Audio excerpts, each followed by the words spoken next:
दोस्तों, आपका स्वागत है हमारे YouTube channel study lover with airman में। दोस्तों, जैसा कि आप जानते हैं कि आपका इंडियन एयर फोर्स का एग्ज़ाम बेहद नज़दीक है, तो उसके एग्ज़ाम रिलेवेंट क्वेश्चन जिसके अंतर्गत हम 25 से 30 क्वेश्चन के बीच में डिस्कस करेंगे। बेहद इंपॉर्टेंट क्वेश्चन है जो आपके एग्ज़ाम में सीधे-सीधे पूछे जा सकते हैं, तो अतः आप इन सभी का रिवीजन अवश्य करें। चलते हैं क्वेश्चन की तरफ। क्वेश्चन नंबर 1 है, यदि कोई गैस बायल का नियम का पालन करे और उसके पीवी व पी के बीच ग्राफ क्या होगा। दोस्तों, आपको याद होना चाहिए कि बायल के नियम के अनुसार जो पीवी तथा पी के बीच ग्राफ होता है वो पी एच के समांतर सरल रेखा में होता है। तो इसका ऑप्शन नंबर सी यहाँ पर एकदम करेक्ट हो जाएगा। आपको ये याद रखना है। दोस्तों, इसका ग्राफ कुछ इस प्रकार बन सकता है, जैसे ये पी हो गया, ये पी बी है, तो इसका ग्राफ यहाँ पे बनेगा। इसको आपको ये याद रखना है। चलते हैं अगले क्वेश्चन की तरफ। अगला क्वेश्चन, निम्नलिखित राशियों में से कौन सी राशि सभी गैसों के अणुओं के लिए दिए गए तापमान पर समान होती है। दोस्तों, तो जो गतिज ऊर्जा होती है यानी काइनेटिक एनर्जी जो होती है, गतिज ऊर्जा होती है जो, वो राशियों में से भौतिक राशि गैसों के अणुओं के लिए ताप समान होती है। तो गतिज ऊर्जा का जो ताप होता है समान होता है। तो इसका ऑप्शन नंबर डी यहाँ पर एकदम करेक्ट हो जाएगा। अगला क्वेश्चन देखते हैं दोस्तों। अगला क्वेश्चन है, 0 पर केल्विन का ताप क्या होता है। तो दोस्तों, जो 0 डिग्री सेल्सियस पर केल्विन ताप का जो सही मान होता है वो 273 × 15 के होता है, यानी 273.15 के होता है। चलते हैं अगले क्वेश्चन की तरफ। अगला क्वेश्चन है, प्रत्येक गैस आदर्श गैस के समान व्यवहार करती है। तो दोस्तों, जो गैस है आदर्श गैस के समान कब व्यवहार करती है, तो जब उसका निम्न प्रेशर होगा, यानी निम्न दाब होगा और हाई टेम्परेचर होगा। तो इसका ऑप्शन नंबर ए यहाँ पर एकदम करेक्ट हो जाएगा। ये आपको याद रखना है कि निम्न दाब तथा उच्च ताप पर गैस जो है आदर्श गैस के समान व्यवहार करती है। ये आपको याद रखना है। अगला क्वेश्चन है दोस्तों, गैस नियतांक का SI मात्रक क्या होता है। तो दोस्तों, ये आपको हम हर क्लास में ये आपको क्वेश्चन को रिवाइज कराते हैं। ये क्वेश्चन बहुत इंपॉर्टेंट है। गैस नियतांक का जो SI मात्रक होता है वो होता है जूल प्रति मोल केल्विन। इसका ऑप्शन नंबर सी यहाँ पर एकदम करेक्ट हो जाएगा। तो दोस्तों, आपको ये याद रखना है कि गैस नियतांक का जो SI मात्रक होता है वो होता है जूल प्रति मोल इंटू केल्विन। इसका ऑप्शन नंबर सी यहाँ पर एकदम करेक्ट हो जाएगा। चलते हैं अगले क्वेश्चन की तरफ। अगला क्वेश्चन है, आदर्श गैस की ऊर्जा निर्भर करती है। तो दोस्तों, जो आदर्श गैस की ऊर्जा निर्भर करती है वो निर्भर करती है उसके टेम्परेचर पर, यानी तापमान पर। तो आदर्श गैस की ऊर्जा जो है उसके तापमान पर निर्भर करती है। तो इसका ऑप्शन नंबर डी यहाँ पर एकदम करेक्ट हो जाएगा। चलते हैं अगले क्वेश्चन की तरफ। अगला क्वेश्चन है, आदर्श गैस का दाब पी बराबर 2E/3V होता है। तो यहाँ ई व्यक्त करता है। दोस्तों, जो आदर्श गैस का दाब पी होता है, तो इसमें जो ई होता है वो स्थानांतरीय की गतिज ऊर्जा या स्थानांतरण की गतिज ऊर्जा होती है। तो इसका ऑप्शन नंबर ए यहाँ पर एकदम करेक्ट हो जाएगा। चलते हैं अगले क्वेश्चन की तरफ। अगला क्वेश्चन है, एक बर्तन में भरी ऑक्सीजन और हाइड्रोजन के अणुओं की औसत गतिज ऊर्जा का अनुपात कितना होता है।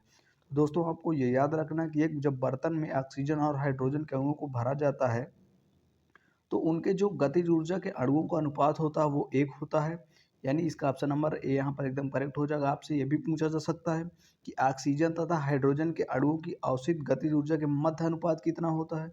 तो उसको आपको याद रखना 1:1 होता है। आपको ये याद रखना है। चलते हैं अगले क्वेश्चन की तरफ। अगला क्वेश्चन है, बोल्ट्जमैन नियतांक के सर्वाधिक गैस नियतांक आर तथा अवोगाद्रो नियतांक इनमें क्या संबंध होता है। दोस्तों, बहुत ही अच्छा क्वेश्चन है।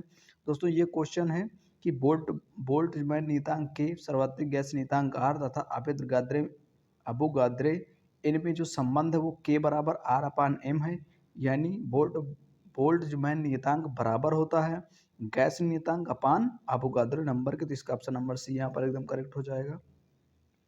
चलते हैं नेक्स्ट क्वेश्चन की तरफ। नेक्स्ट क्वेश्चन काफ़ी अच्छा क्वेश्चन है, एक आदर्श गैस के अणुओं के मध्य वर्गमूल वेग होता है। दोस्तों, जो एक आदर्श गैस के अणुओं के मध्य माध्य मूल वेग होता है VRMS वैल्यू होती है वो √3 RT/M। तो इसका ऑप्शन नंबर बी यहाँ पर एकदम करेक्ट हो जाएगा। आपको ये याद रखना है। चलते हैं अगले क्वेश्चन की तरफ। अगला क्वेश्चन है, एक आदर्श गैस के दाब P तथा इसके प्रति एकांक आयतन के मध्य गतिज ऊर्जा ई में परस्पर क्या संबंध होता है? तो दोस्तों दाब और गतिज ऊर्जा ई में जो संबंध होता है वो P बराबर 2/3 इंटू ई होता है। तो इसका ऑप्शन नंबर डी यहाँ पर एकदम करेक्ट हो जाएगा, आपको ये याद रखना है।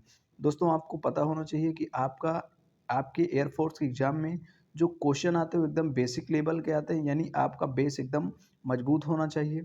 तो चलते हैं नेक्स्ट क्वेश्चन की तरफ। नेक्स्ट क्वेश्चन है, गैस समीकरण में पीवी बराबर आरटी में, यानी आपको ये भी पता होगा कि गैस समीकरण पीवी बराबर आरटी होता है, इसमें वी निम्न में से किसका आयतन है? तो दोस्तों जो पीवी बराबर आरटी में वी जो होता है वो आयतन है 1 ग्राम अणु गैस का। तो इसका ऑप्शन नंबर सी यहाँ पर एकदम करेक्ट हो जाएगा। आपको ये याद रखना है, आपसे ये भी क्वेश्चन पूछा जा सकता है कि 1 ग्राम अणु मोल गैस का जो आयतन होता है वो किससे डिफाइन करते हैं।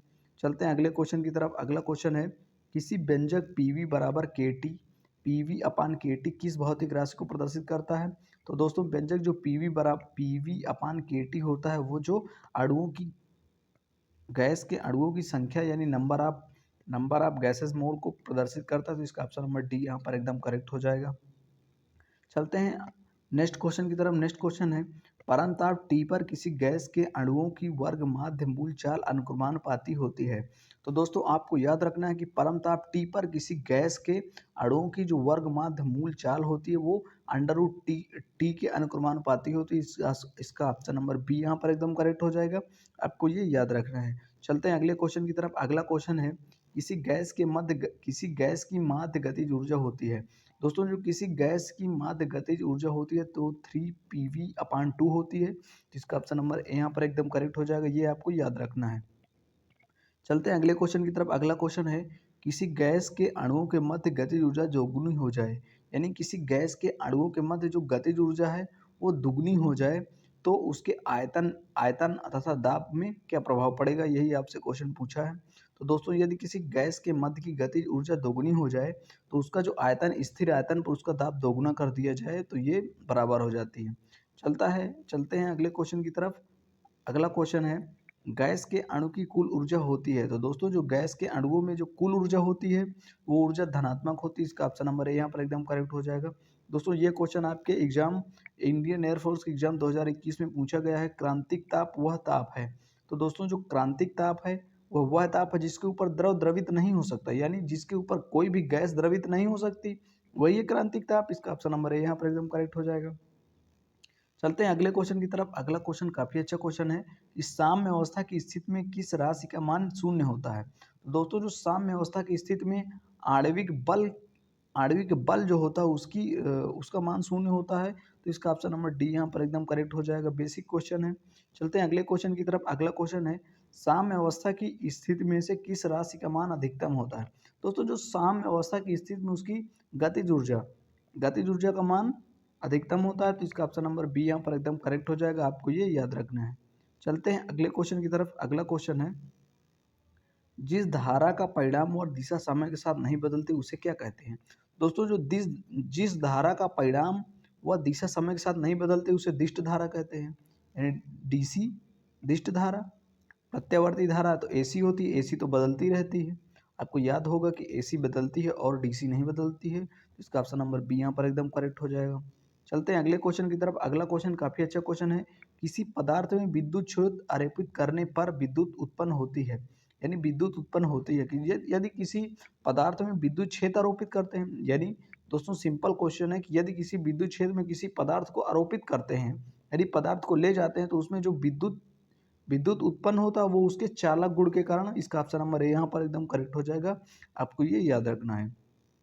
चलते हैं अगले क्वेश्चन की तरफ। अगला क्वेश्चन है, किन चालकों में धनात्मक तथा ऋणात्मक दोनों आवेश संचालित हो सकते हैं। तो दोस्तों आपको याद रखना है कि विद्युत अपघटनी घोल होता है, जो विद्युत अपघटनी घोल होता है जिसमें एनोड और कैथोड दोनों होते हैं। तो आपसे यही पूछा गया है कि किन चालकों में धनात्मक तथा ऋणात्मक दोनों आवेश संचालित हो सकते हैं। तो विद्युत अपघटनी घोल में एनोड तथा कैथोड दोनों होते हैं। तो इसका ऑप्शन नंबर बी यहाँ पर एकदम करेक्ट हो जाएगा। चलते हैं नेक्स्ट क्वेश्चन की तरफ। नेक्स्ट क्वेश्चन है, किसी विद्युत धारावाही सीधी लंबी नलिका के भीतर चुंबकीय क्षेत्र होता है। तो दोस्तों जो किसी विद्युत धारावाही सीधी लंबी परिनलिका के भीतर चुंबकीय क्षेत्र होता है वो सभी बिंदुओं पर यानी उसके सभी पॉइंटों पर उसका जो चुंबकीय क्षेत्र होता है यानी मैग्नेटिक फील्ड सभी बिंदुओं पर समान होता है, तो इसका ऑप्शन नंबर डी यहाँ पर एकदम करेक्ट हो जाएगा, आपको ये याद रखना है। चलते हैं अगले क्वेश्चन की तरफ। अगला क्वेश्चन है, लारेंज बल की दिशा प्राप्त की जा सकती है, यानी दोस्तों जो लारेंज बल होता है उसकी डायरेक्शन हमें किस नियम से प्राप्त की जा सकती है, तो वो फ्लेमिंग के बाएं हाथ के नियम से प्राप्त की जा सकती है, तो इसका ऑप्शन नंबर बी यहाँ पर एकदम करेक्ट हो जाएगा। चलते हैं अगले क्वेश्चन की तरफ। अगला क्वेश्चन है दोस्तों, ये क्वेश्चन थ्योरेटिकल क्वेश्चन है, अतः आप इसको जरूर ट्राई करिएगा कि 1 मीटर लंबा तार चुंबकीय क्षेत्र के साथ समकोण पर रखा है, तार पर 1 किलोग्राम भार का बल 0.98 टेस्ला के चुंबकीय क्षेत्र में कार्यरत है, तो उसमें प्रवाहित धारा कितनी होगी। दोस्तों आप इसको ट्राई करिएगा। चलते हैं अगले क्वेश्चन की तरफ। अगला क्वेश्चन है, किस स्थिति में चुंबकीय क्षेत्र में गतिमान इलेक्ट्रॉन पर कोई बल कार्य नहीं करता है। दोस्तों जब उसका कोण 0 होगा, यानी जब उसका एंगल, उनके बीच बनने वाला चुंबकीय क्षेत्र और गतिमान इलेक्ट्रॉन के बीच बनने वाला एंगल शून्य होगा, तो उनके बीच कार्य भी 0 होगा, यानी कार्य भी नहीं होगा, तो इसका ऑप्शन नंबर ए यहाँ पर एकदम करेक्ट हो जाएगा। चलते हैं अगले क्वेश्चन की तरफ। अगला क्वेश्चन है, एक गतिमान इलेक्ट्रॉन v वेग से एक समान चुंबकीय क्षेत्र के लंबवत दिशा में गति कर रहा है, तो इलेक्ट्रॉन पर लगने वाला बल क्या होगा। दोस्तों बहुत ही अच्छा क्वेश्चन है, जो आपके इंडियन कोस्ट गार्ड एग्जाम में पूछा भी जा चुका है कि एक इलेक्ट्रॉन v वेग से एक समान चुंबकीय क्षेत्र के लंबवत गति कर रहा है, तो इलेक्ट्रॉन पर जो लगने वाला बल होगा वो होगा EVB। इसका ऑप्शन नंबर बी यहाँ पर एकदम करेक्ट हो जाएगा। चलते हैं अगले क्वेश्चन की तरफ। अगला क्वेश्चन है, चुंबक को गर्म करते हैं, तो दोस्तों जो चुंबक को जब गर्म करते हैं तो क्या होता है, उसका चुंबकत्व तो कम हो जाता है, यानी किसी चुंबक को गर्म करने पर जो उसकी क्षमता होती है चुंबकत्व की, वो कम हो जाती है, तो इसका ऑप्शन नंबर ए यहाँ पर एकदम करेक्ट हो जाएगा। चलते हैं अगले क्वेश्चन की तरफ। अगला क्वेश्चन काफी अच्छा क्वेश्चन है, निम्न में से किसकी चुंबकशीलता कम व धनात्मक होती है। दोस्तों जो अनुचुंबकीय पदार्थ होते हैं, यानी दोस्तों अनुचुंबकीय पदार्थ होते हैं, तो उनकी चुंबकशीलता कम व धनात्मक होती है, तो इसका ऑप्शन नंबर ए यहाँ पर एकदम करेक्ट हो जाएगा। चलते हैं अगले क्वेश्चन की तरफ। अगला क्वेश्चन है दोस्तों, हम आपको क्वेश्चन नंबर 9 का आंसर बता देते हैं, तो आप इसको घर पे ज़रूर ट्राई करिएगा। दोस्तों इसका ऑप्शन नंबर हो जाएगा बी, यानी 10 एम्पियर आपको इसको ट्राई करना है। दोस्तों आपका एग्ज़ाम बेहद नज़दीक है, तो अतः आप पढ़ते रहिए और मन लगाकर पढ़ाई कीजिएगा। मिलते हैं एक नए वीडियो के साथ, तब तक के लिए जय हिंद।